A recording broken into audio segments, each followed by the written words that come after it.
to the No Cap Sports Show podcast, where sports and combos collide. Your host, Fredo, Mo Money, Jay Will, Mills Lane, and Kobe, the Cobra Turner.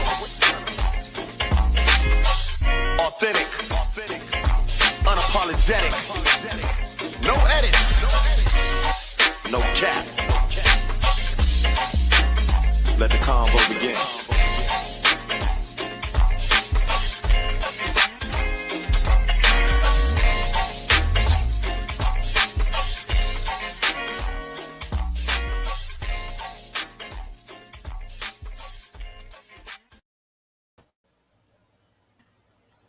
Welcome to the No Cap Sports Show podcast. I am your host, Fredo. I'm your host, Mo Money. I'm your host, the Cobra. What it do? What it do, folks? What's up, fam? What's going on, family? Not much, man. In my Brent Musburger voice, you're looking live. Yes, man. My bros, man. How y'all be today, man? Man, outstanding. Outstanding. That's what I'm talking about. What you sipping on, Cobra? Little mall back, you know what I'm saying? What you smoking on tonight? You smoking on that Joe Barrow? Yeah, I got it out. I got it out on the deck, man. I got that. I got them my fathers tonight. You know what I mean? See what I'm saying? Hey, Mo, we got to write that down, and then we got to put that in the dictionary and everything. We got to look that shit up, man. That's that's that good stuff right there, bro. That's what I'm talking about. See, yeah. I love that guy right there, man. I love that guy, man. For real. Yeah. You know what I'm saying? You keep us relevant, Cobra. Yeah. Hey, look, I try to do what I do, you know? Yes, indeed, man. Hey, look here, man. What did you guys think about the championship game, the NBA Finals between Denver and Miami Heat the other night, man? Denver captured their first NBA title, man. Man, it's over. Man, damn right it is, man. Because I mean, outside of Game 5, I'm pretty sure the viewership was low. You know what I'm saying? Like nobody was checking for Miami and Denver, man. And it's it's no diss to them. You know, they got you called it. It was boring. Yeah, it was like watching a big brother beat up his little brother. Like, you know what I'm saying? But Miami just didn't have enough dogs in the fight, literally. You know, whenever you have 3 out of 5 starters are undrafted, it speaks for itself. Right. It just looked like it was overmatched, and it was. I felt bad for Jimmy Butler. It looked like he was tired as hell carrying them undrafted players. And that's what I tried to explain to people. They like, oh, see, I told you he wasn't a superstar. Like, man, it's easy to load up when it's one of you out there, and Bam when he want to, But I will give Jokic the credit, and I'll give Malone credit. They played to their strengths. Whenever Miami wanted to make a run, they threw the ball down to Jokic. Jokic bullied the hell out of Bam or whoever else they were checking them with. And so they did that thing. No shout out to Denver, but, man, I'm just glad it's over with so we can move on to the draft, free agency, and other things. What you think, Cobra? Yeah. I side with Mo. I anticipated it to be a boring series. I wasn't invested in this finals at all. I think I maybe watched 2 full games of the series, and I'm pretty sure I didn't watch at least one of the games. Probably it may have been 2, but it went as expected. You know what I mean? I think I watched Game 3 in its entirety because I know I didn't watch Game 2, and I saw on my phone that Miami won. I said, "What?" So Game 3 I watched just out of curiosity, like what's going on here? Miami won a game, but then from that point on, it was one-sided. I mean, you got to tip your hat to Miami for playing so hard. They did their best, but they were just overmatched in every single way.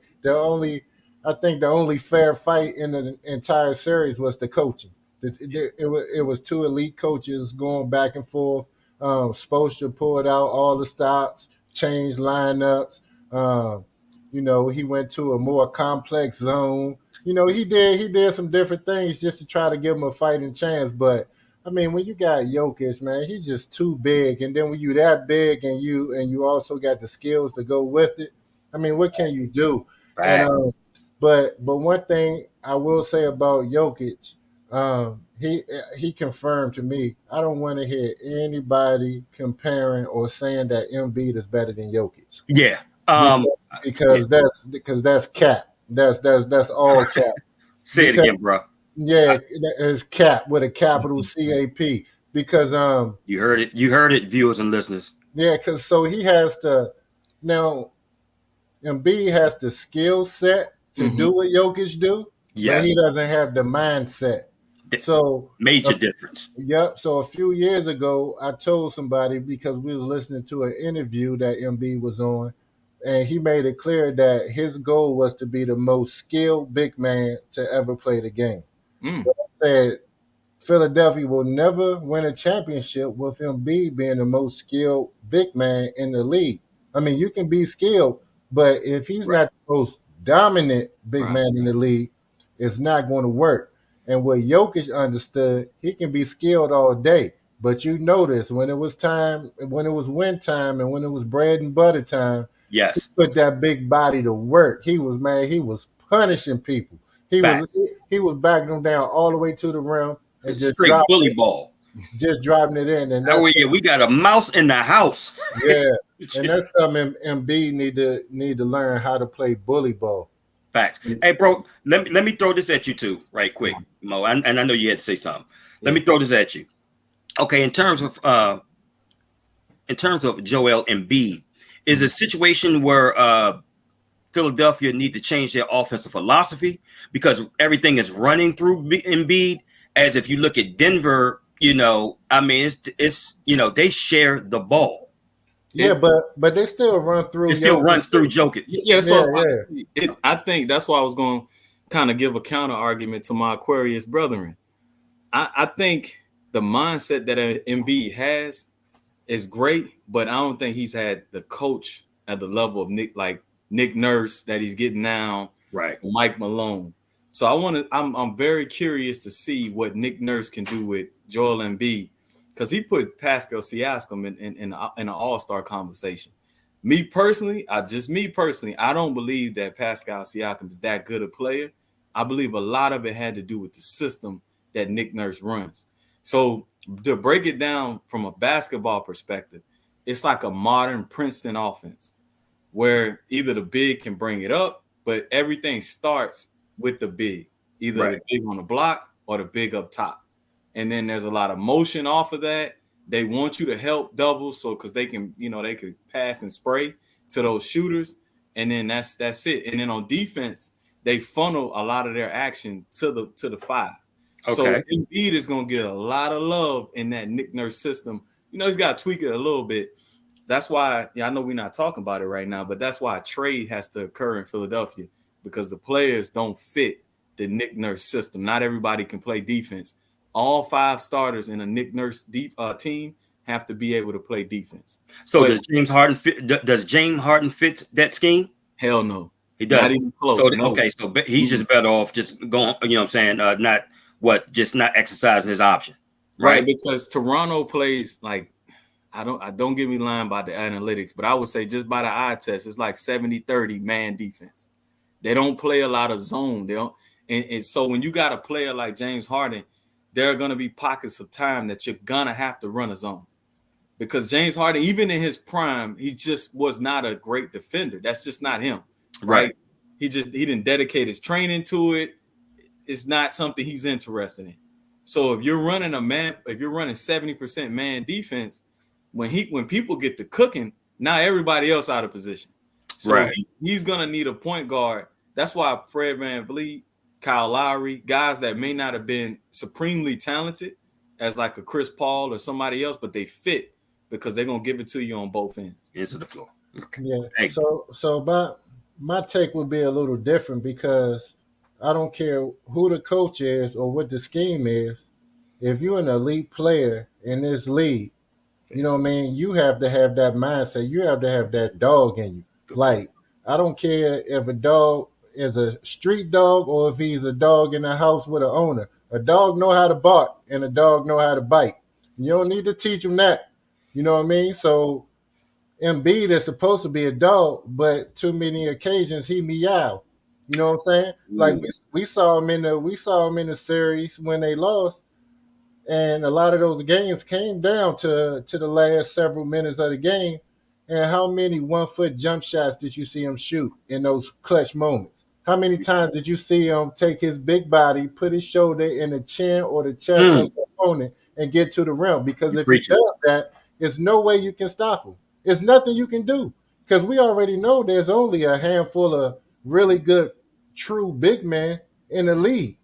And he has a mismatch every single game. But when you're that big and that powerful and you shooting 1 footed jumpers from mid range or from 3 point range, what you're doing is evening out the playing field. I have no comment for that. You're absolutely right. The only thing I would say sometimes with big men like that, I don't think Joel Embiid is on that level as far as Jokic as an all-time great that his trajectory has him at. Obviously, he can't get hurt and he got to keep playing, but they are in different lanes. I think that's where the coaching can come in sometime to turn on that light. You know what I mean? Like, hey, man, look, I don't care what y'all doing. It's clear it out. Embiid on the post. Go to work, big fella. You know what I'm saying? I think a coach like Nick Nurse will probably get that out of him. But you're right. He just don't have that natural dog in him. It's like the same thing with AD. You know, it's very frustrating because they have so much talent and you would like to see them take over the games because they can, but for some reason they won't. Like, what is it, man? Because I'm gonna tell you right now, if it was me coaching and AD is getting checked by Jokic, which he didn't a lot, but whenever that switch occurred, I'm yelling at AD to go to work because there's no way that Jokic can check AD on the perimeter, on the block. That's the one weakness that I believe. That's what if we talking dog or we talking skill. Right. That's why I believe that Embiid is more skilled than Jokic because he can give it to you on both ends. But that dog is something that, like Kobe said, man, either you got it or you don't. Somebody can encourage you, but it's naturally in you. That's right. Ant Dog says, so what are you? Okay. Oh, that's the thing between you and that's okay, got you, bro. I was trying to figure it out, man, but you got it. Thanks for picking me up, my man. For real. Hey, shout out to Ant Dog, man. Appreciate you vibing with us tonight. Yes, hey, guys, let me ask you this, man. What are your thoughts about New Orleans Pelicans looking to trade Zion Williamson? I'll go. So I'm 50-50 with it because we know what type of talent he is, and we know how special of a player he can be if he's on the floor. If he's healthy, if he's in shape, he's a top. He has the potential to be a top 5 player in the league. You know what I'm saying? But the reason why I don't think New Orleans should be pointing the finger at Zion and so willingly ready to get rid of him, because I think a lot of the owners have to look in the mirror because what type of accountability have they forced on him to be in shape? You know what I'm saying? To make sure that he's getting going to the training table every day and doing what he needs to do to stay healthy. I haven't seen anything that they're doing from an organization standpoint to help this young man be successful in the league. You know what I'm saying? I don't see any OGs on that roster. They should have them last 3 guys on the bench. They should be seasoned vets that's able to pull him to the side and teach him how to be a professional. You know, you already know you in New Orleans. You got all the best food in the world right there in New Orleans, and you know the man going to eat. He's not playing a lot. He's injured, so when he's eating, he's gaining weight. You know what I mean? Like help him, guide him through the process. You know what I mean? Reach out to people that you know that has a similar body type. that had the same type of challenges Zion had, so he can teach him how to be a professional, how to stay in the weight that's going to be suitable for him, so he can stay healthy. But right now, I don't. I see Zion out there by himself. Like, you need to do this, you need to do that, you need to do this. But show him. He's a young man. He went what? He went to college 1 year. Yeah. He came in the league as a young man. Nobody has taught him how to be a professional. He's just not going to learn it on his own. Okay, Kobe. Bro. Let me jump in for 1 second in terms of that. And let me counter. Let me counter in terms of what you just said, which I most of it I agree with. But at the end, when you make grown man decisions, he made a grown man decision his freshman year. The end of his freshman year at Duke to enter into the NBA, right? Yeah. So when you make grown man, I get it. You make grown man decisions and stuff like that, or what have you. Hey man, it is what it is in terms of that. Now I get that. Yeah, they could bring in a couple more vets and stuff like that, but I mean, he got to have some accountability as well. I can't put all the onus on the whole entire organization. You can put, I give 50% to the organization and 50% to his ass as well. Yeah, I mean, he has to take some accountability for sure. Right. But at the same time, what does the organization have in place to help him along the way? I mean, I don't care if you're the NBA or any organization around the world. An organization usually has something in place to make sure that their employees are in the best position to be successful. I don't care where you work at. They got training. They got EAPs if you having challenges as far as mentally at work, outside of work. They have a lot of. But what makes you think they don't have that? Because we haven't seen it. We haven't heard anything that the organization has done from that standpoint. Nobody has stepped up, or we haven't seen it from our vantage point. What they've been doing, we haven't seen anything where they hold them accountable. All we hear or all we see is them pointing fingers at Zion. Yeah, it's nothing to hold account. It's nothing for him. It's nothing for them to really hold him accountable for because at the end of the day, he's been injury prone since he's gotten the lead. So, but why is he being injured? Well, that's what I'm saying. Because he's not taking care of his body. Okay, so when Barkley came into the league as a rookie and he got up he got up to 300 and something pounds. Moses Malone got in his ass. An OG pulled him to the side and said, "You fat. You need to lose weight.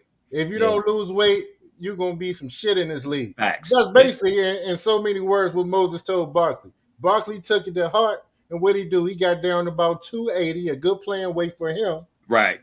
And we saw what type of career Barkley had. He sustained that. That's a good counter, for the length of his career. So I got one. I'm gonna go back and I'm gonna ask the Zion question, but Fred, this your last part that you said. I'm in 100% agreement with Big Bro, with Kobe. I want you to look at the track record of New Orleans, right? Is Chris Paul a Hall of Famer? Yes or no? Yes. Is Anthony Davis a Hall of Famer? Top 75, right? Champion. Yes. Why they both want to leave New Orleans? It's a poor organization. It's been a poor organization. It just is what it is. They haven't been able to establish a rapport, a winning environment. And I agree, Zion does have to have some accountability. And if he's a professional, any professional has to have some accountability. But some issues rest with this organization. Certain organizations are just losing organizations. Right. They've been that since forever. Up until Denver won a championship with Jokic, it was a losing organization. They can thank Carmelo Anthony and Allen Iverson to a larger extent for changing that culture, Kenyon Martin. But prior to that, they were just a losing organization. So some of it's the player, but some of it's the organization. This brings me to a larger point. The NBA and its Players Association should strongly think about raising the age limit. And I say that because of the generation in which we're currently living in. I don't think a lot of these guys are mature enough to handle the NBA lifestyle.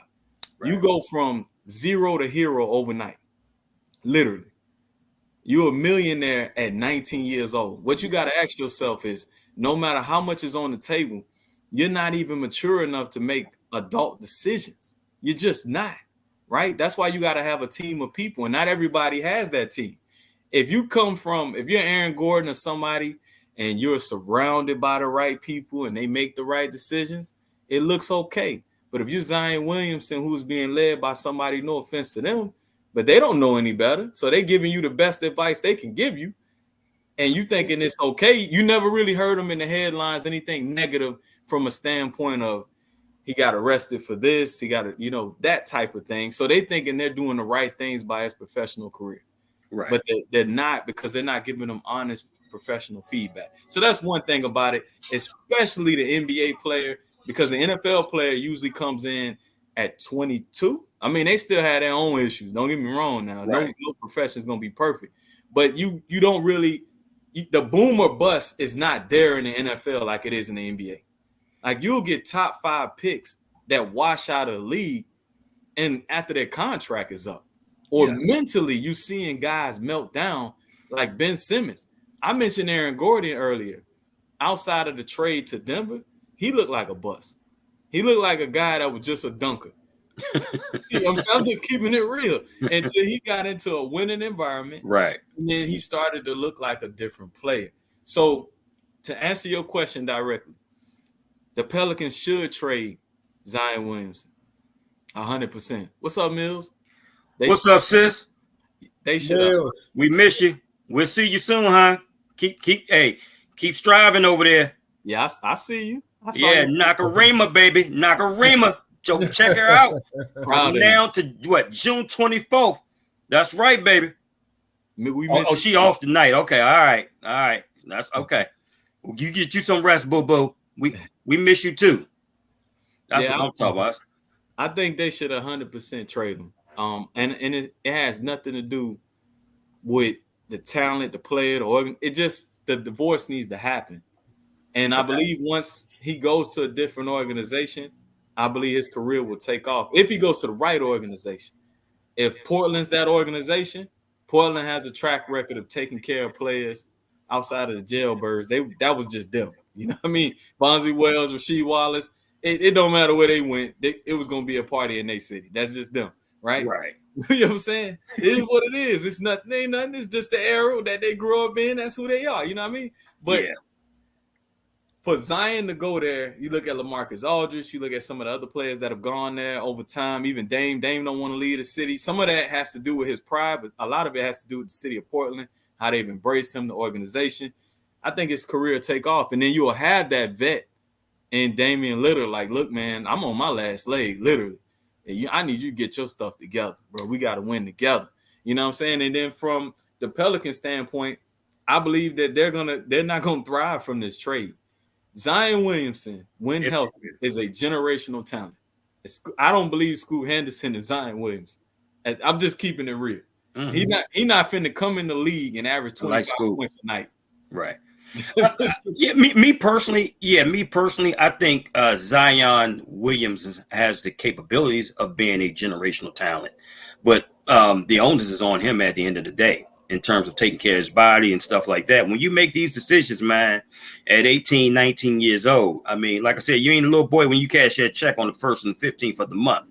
You know what I'm saying? Not only that, let alone you just signed an extension with the Pelicans last year. So that's why I fought both of them at. You know what I'm saying? Mm-hmm. You got to know what you got at the end of the day. So that goes back to accountability. You give him an extension and give him all this bread when he hasn't, since his rookie year, he hasn't been on the court for real. He's been injured and out of shape. He was injured and out of shape when they gave him that extension. Facts. So if I'm a player, I can keep doing what I'm doing. I'm getting paid regardless. I'm getting max money regardless. So what kind of accountability is that from the organization? I'm the GM. I'm the owner. I'm not giving you shit until you can prove to me that you are who we think you are. You are. Yeah. And deserve this bread. Facts. I agree. I agree with you 100%. I'm going to put something on your mind. Maybe Zion isn't as motivated to be in New Orleans. You understand what I'm saying? Like that could be the cases too, Mo. I heard that too. Well, Mo, not to cut you off, but you make a good point there, because if we turn the hand back in time, he didn't want to go to New Orleans in the first place.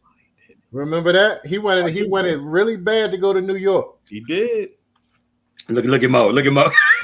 you hoping that you hoping that happens. Hell yeah, because I know for a fact if he get in that Tom Thibodeau system, if y'all don't get Brad Beal, either one or two things gonna happen when Zion go to New York. He either gonna get better and he's gonna have a Hall of Fame career, All-Star career, or he gonna be out of the league because Tom Thibodeau ain't playing that crap. The fans in New York ain't playing that. Zion Williamson won't be able to sleep in New York if he come there with that BS. That media is totally different in New Orleans opposed to New York. Yeah, that outside pressure in New York could definitely put the fire to his ass. He showed up, bro. But if there's one organization in the entire league where I know Zion Williamson will be fine at, it's the Miami Heat organization. Oh, yeah.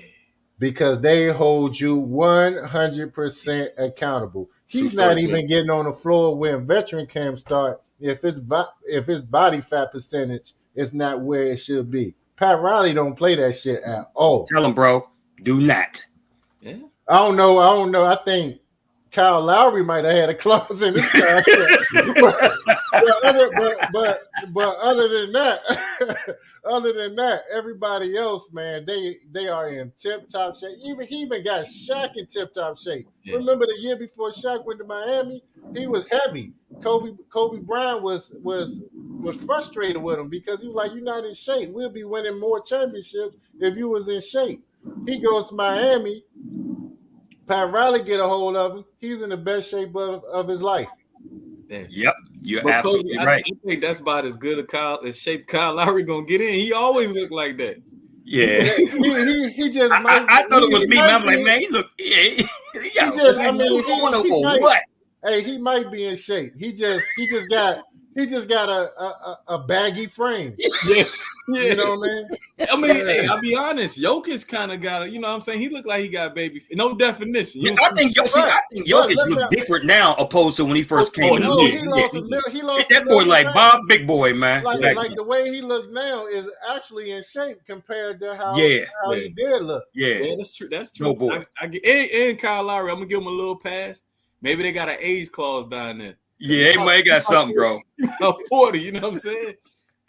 He's even heavier than he looked bigger than the coaching staff.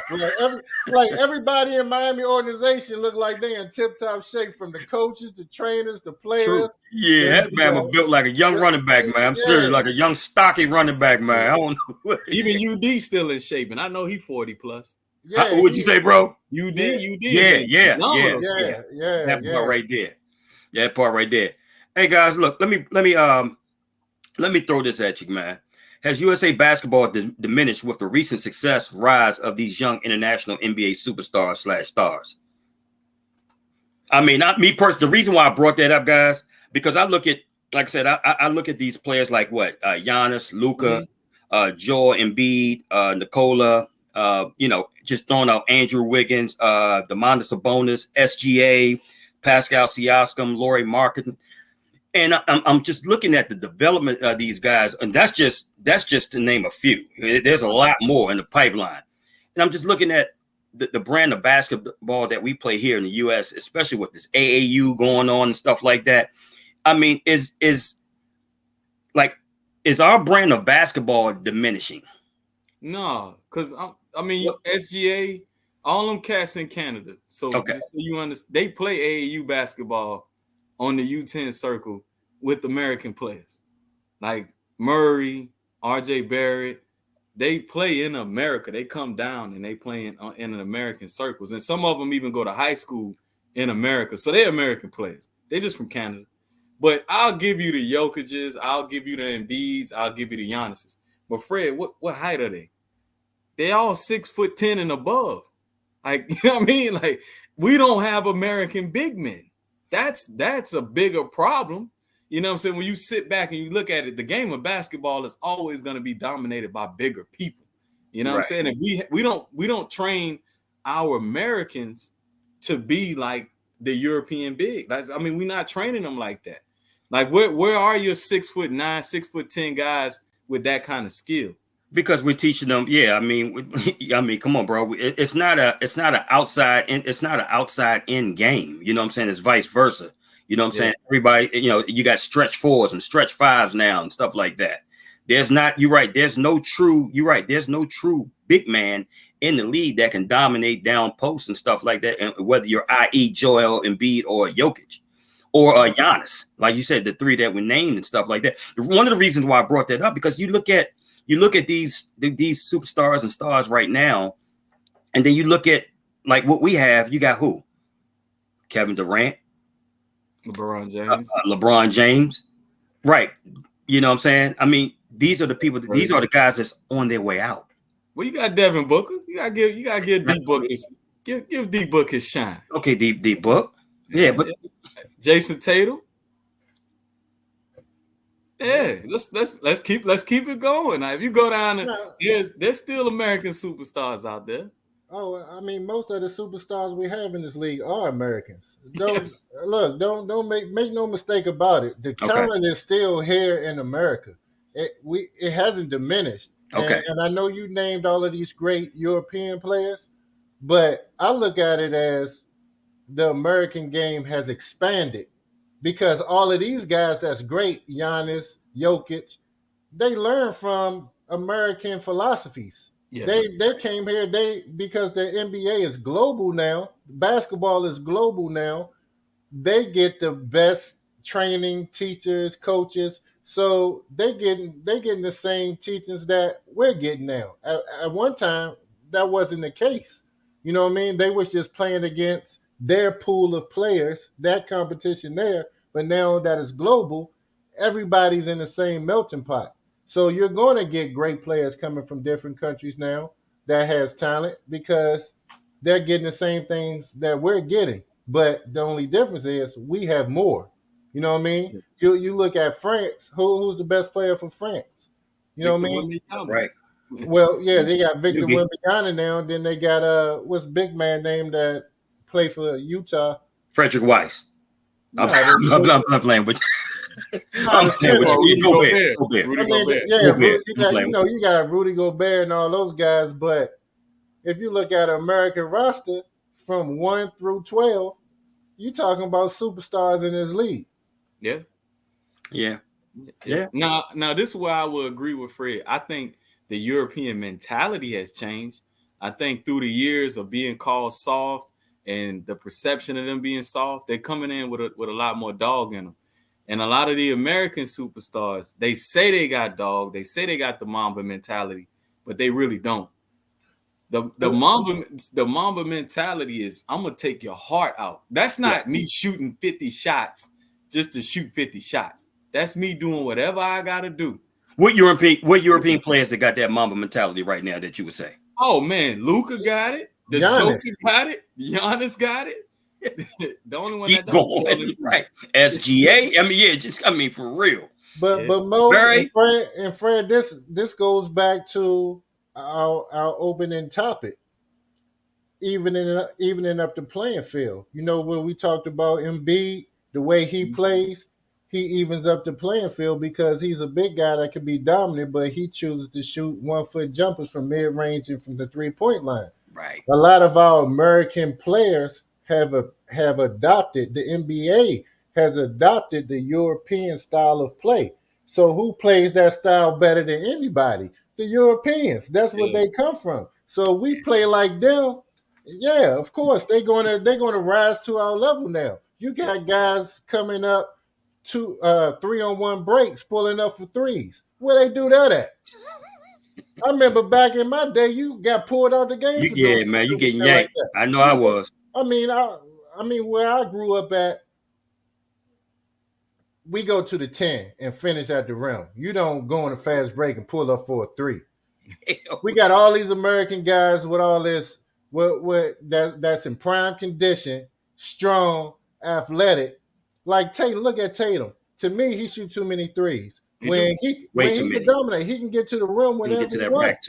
But he don't do it just because now the mindset for American players is the European style of ball. I mean, I give Steph Curry a pass because he's slight in build and his skill set is beyond the 3-point line. That's his thing. That's what he does, and he does it better than anybody. But if you 6'10" and you have a 47-inch vertical, you got a handle, you quick, you fast. There's no way you should be shooting the same amount of 3-point attempts that Steph Curry is shooting. I No agree way. 100%. No way. Like a agree Luka 100%. Doncic is guarding you. Luka Doncic can't guard no, but he's slow. He's unathletic. You're supposed to blow by him and get to the rim every single time. But Exactly. what do you see players do when Luka guarding them? Step back, sidestep three. Every time. Yeah, and some of that you let them off the hook. Yeah. Some of that is on coaching too. So a lot of that is on coaching. So it's only a handful of coaches, and it's just my opinion, that are actually really good coaches. And then there's about 20 some other coaches that are managers of talent. When you start looking at Tom Thibodeau, you start looking at Mike Malone, you start looking at a guy like Nick Nurse, Eric Spoelstra, those are coaches. And I'm gonna tell you why. And I go back, I watch a lot of Knicks basketball. The Knicks were undefeated against the Dallas Mavericks last year. And you know why? Because he figured out that Luka Doncic cannot guard the pick and roll. Right. They ran the pick and roll 30 times. Side pick and roll, top pick and roll, off the block, off the wherever it was, just pick and roll. Let's run it at Luka over and over and over. Mismatch all day long. Too. Like the coaches gotta be better coaches. Like, and it has to be a symbiotic relationship between the front office and the coaches. If Karl Anthony Towns is sitting out there shooting threes all game, I can't stand that. have the autonomy as the coach to say, look, Karl Anthony Towns, I don't care if you're gonna be $100 million six man, because you ain't starting for me shooting 33s a game. You 6'9", 280 daggone pounds. 6'9". Well, still, come on, it ain't just that, Fred. He ain't get your ass down there in that damn block. Taj Gibson, but he ain't Taj Gibson. Like, he got actual skill on the block. Yeah, Kyrie's still relevant. Damn right he is. Yeah, you better stop that foolishness, sis. Yeah, he's still relevant. This she actually said, what's the latest on Ja Morant? Oh, we about to find out like in real soon.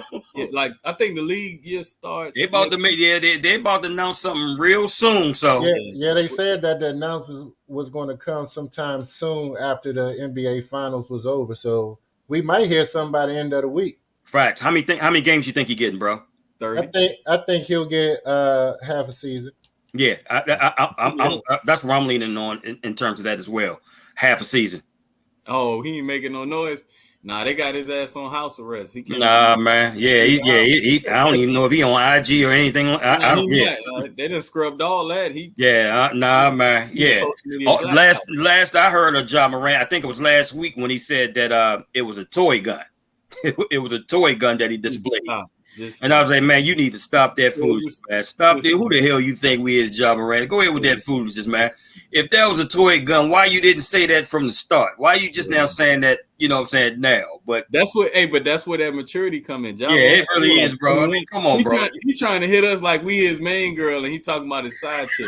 Like, nobody don't believe that shit. Yeah, son, we done been there and done that, man. I mean, come on, man. Just go ahead and take full accountability for it, man. You know what I'm saying? Cut your losses.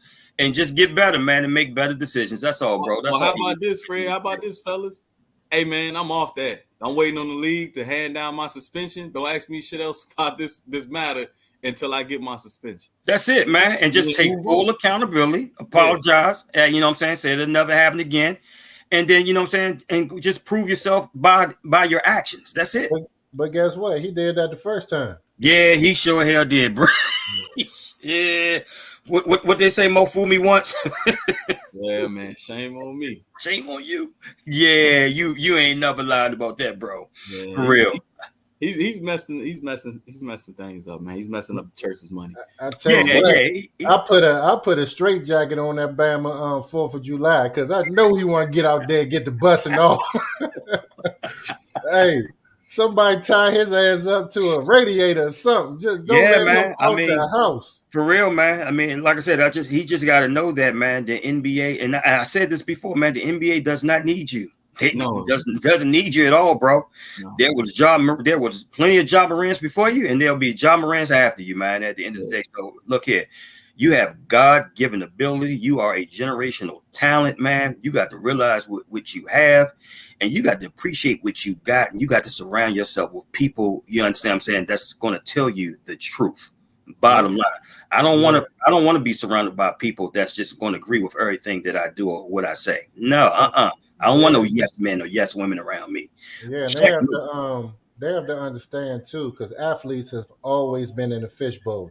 Everybody's watching every move that you make, and it's even more so now. You're in a fishbowl that's magnified with social media and all that. Everybody got their camera phones out.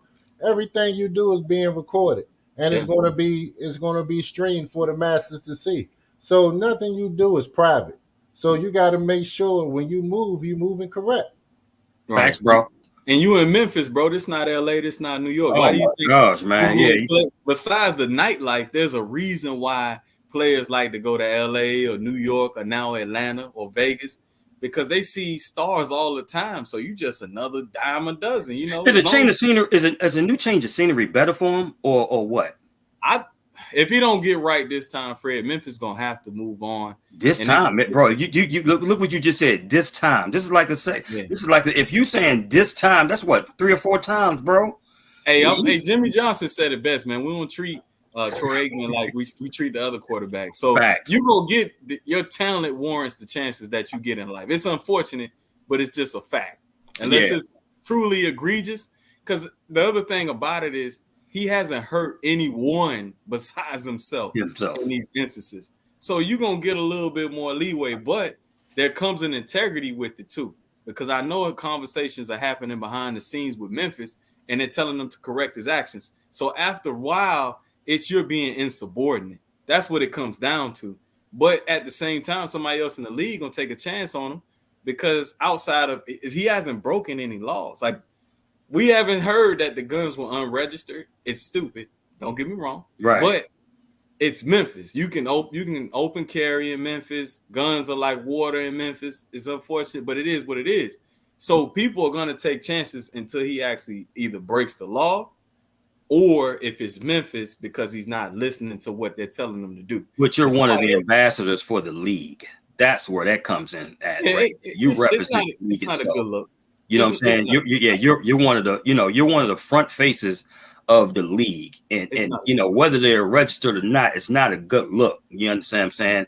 By you just flashing on IG and stuff like that and, live and doing all this other stuff. And then you was reprimanded one time and then you go back and do it, like I said, 30 to 60 days later and stuff like that. It's like, come on, man, you're not, you know what I'm saying? Now, I mean, I don't know how hard Adam Silver is going to come down, but you're right. I'm with Kobe. I really believe that it's going to be at least half a season, man. And you know what? And I would agree with it. Big time. I really would. I ain't one of these people like, oh man, he should just get 15, 20 games. No. If he gonna come, like I said, if he's coming down hard on him, you got to accept it just the way it is, man, and deal with it at the end of the day, man. And hopefully, like I said, you learn from it just like you didn't learn before. Right. The worst thing that could happen for Ja Morant is if Memphis is in playoff contention without him, and then he somehow has some kind anything. It could be jaywalking while he's on this half a season suspension. Because I agree with y'all, 30 games is going to be on the table. Right. And then they get the itching and scratching like, okay, well, if we're in contention without him, we could plug X player in here with draft capital, and now we can move on. Because you got to think Memphis is a small market team. They're already paying Jaren Jackson $100 million. They're playing Ja $100 million. So if they can get off of Ja, $200 million. Yeah, $200 million. So if they can get off a job with somebody that's a comparable part, in their mind, they're gonna do it. Yeah, and I think he just missed out on extra $40 to $50 million by not making the first, second, or third team All NBA. And that rule is stupid. Yeah, I don't know the play that know what this brings me to man. The Players Association in the NBA, for them to say this is a players' league. I don't know if y'all paid attention to the last collective bargaining agreement, but whoever's the rep for the Players Association, I'm saying that y'all hearing it first. Chris Paul, ain't it? Well, he got duped because this is probably the worst deal for veterans ever. If you look at the new CBA and the way that it's structured, it pretty much put the owners into a hard cap, which they've been wanting forever. Yeah. So what's gonna happen, and you're gonna start seeing it with this draft. Every team is gonna start treating draft capital as if it's gold. Yep, priority. You can't afford to have mid-level exception players.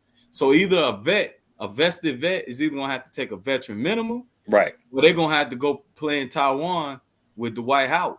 You know what I'm saying? It's just true. And then you're gonna start seeing less and less vets on the bench, and you're gonna start seeing more Max Christie's and other guys from the G League. So it's great for the one and done players, but if for your 30 year plus veterans, man, y'all don't realize it, but y'all lost about 10 to 15 roster spots across the league. And then not only that, to add to that, Mo, the days of the 3 max players on the team, like I said, i.e. Kevin Durant, Kyrie Irving, James Harden, that no longer exists anymore with this new collective bargaining agreement. Bottom line, yeah. So now you're absolutely right. I don't know why the Players Association didn't combat that, but I guess you got to give up something to get something at the end of the day, man. What they get, Fred? I don't know what the hell they got, bro. I mean, you just shake your head on that, bro. You like, I'm not a lawyer, but I mean, I got to read the fine print, but I don't think they got anything. Just on the outside looking in, like from what I read and what I heard. Probably a bigger percentage of the revenue or something to that extent. I don't know. If that, yeah, but you're right. Fred, they was gonna get that if you or I negotiated. Yeah, because I guess that's inevitably gonna happen. Yeah, as you bring in more revenue and I'm growing your brand, I'm gonna ask for a bigger percentage, right? These TV marketing deals and stuff. You're right. I would have gave up the entering the league at 18, 19. Before that, I would say, yeah, you want to make it mandatory sophomore season? Have that. But we need to keep the salary cap the way it is. Because I think they're doing it for parity. I guess for parity reasons. No, they do. I'm gonna tell you what they're doing it for. Because these owners are greedy. They greedy as hell. That's why they doing it. They don't care nothing about no parity. Some of these owners don't even really want to win. Like, you know what I'm saying? Because there are some owners in the league, and you can't convince me. Donald Sterling showed me that for years with the Clippers. Some of these owners are not in it to win. They in it for the paychecks. Bottom line, for the bottom line. Yeah. But it's crazy because it's not like it's a NFL revenue sharing or you know what I'm saying organization. You know what I'm saying? Like NFL, like all 32 teams, they share revenue. So like i.e. the Washington Commanders, Dan Snyder being the owner, they can suck every damn year, but at the end of the day, he's getting that $300 to $400 million check coming in no matter what. Opposed to the NBA, they don't revenue share. They do. I found that out. I read the. They do. Is revenue sharing amongst them? Yes. So whenever the Golden State Warriors play that tax gets distributed to other teams in the league. That repeater tax. Yes. Okay. So and now that with the mid-level exception tax or rule, they call it a tax apron. That's essentially what's going to happen. The revenue gets shared out from that tax apron, and it gets distributed to all the teams. Oh wow. Okay. Damn. Mm-hmm. Oh wow. Okay. I did not know that, bro. Hey, thanks for bringing that up, educating me on that. Wow. Yeah. So that's why like a lot of the haves are like, we're gonna start trading to the have-nots because either way they're gonna get the money. Right. Yep. Right. Yeah. True that.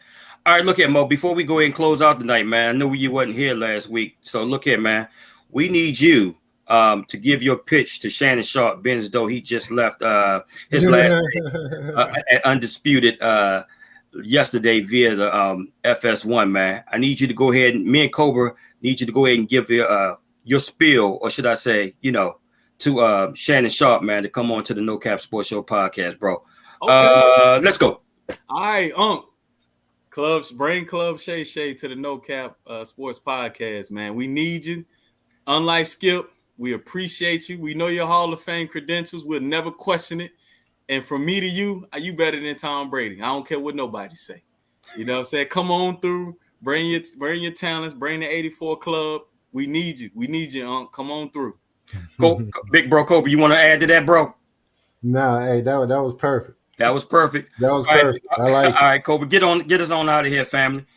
All right, once again, family and friends, we appreciate you tuning in to the No Cap Sports Show podcast. Make sure you smash that like button, share, follow, subscribe to the channel via Facebook or YouTube.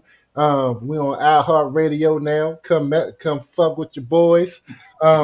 We appreciate your support as always. God bless. Good night.